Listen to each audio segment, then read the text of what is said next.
förum upp í Öskjuhlíð og hittum Þórarin Leifsson. Kaldakol heitir bókin hans.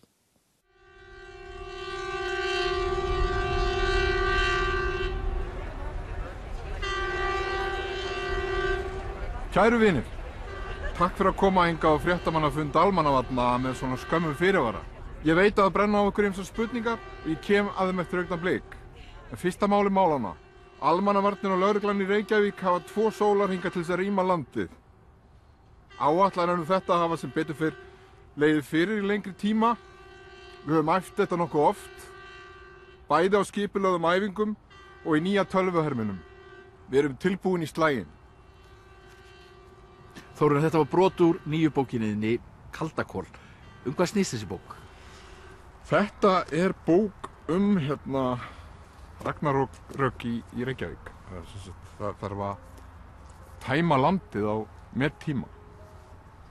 Það er meginbyrjunin í þessari bók. Og flytja burt landsmenn?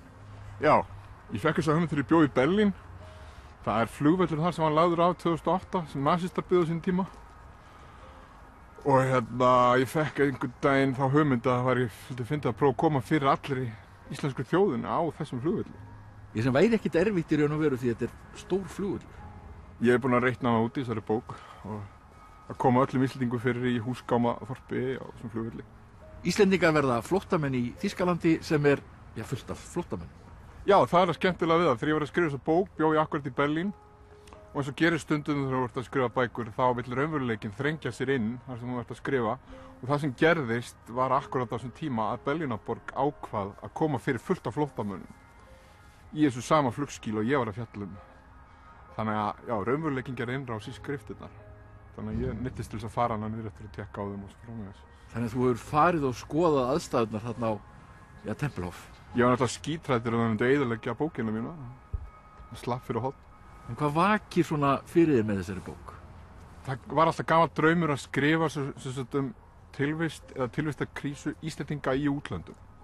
Þetta er hugmynd sem ég hef verið með alveg frá því að bjó einhver ár í Danmörku fyrir einhverjum árum síðan, seinna í Barcelona, núna í Þýskalandi. Mér langaði alltaf að fjalla um þetta. Það var útgangspunkturinn.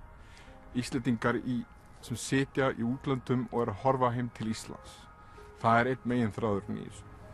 Losna einhvern veginn aldrei við landið úr hausnum á sér? Nákvæmlega. Alltaf með Facebook á öxlunum. Þú er búið í Berlín. Ertu fluttur heim? Ég fluttur heim núna. Og það sem er kaldhæðnislegt, kannski að í lok bókarinnar þá er fjallað um ferðamannastrauminn á Íslandi og ég er hluta til farin að vinna sjálfur við ferðamannastrauminn. Þannig að það er alltaf það sem gerist hjá mér. Raunveruleikinn brýst inn það sem er að skrifa.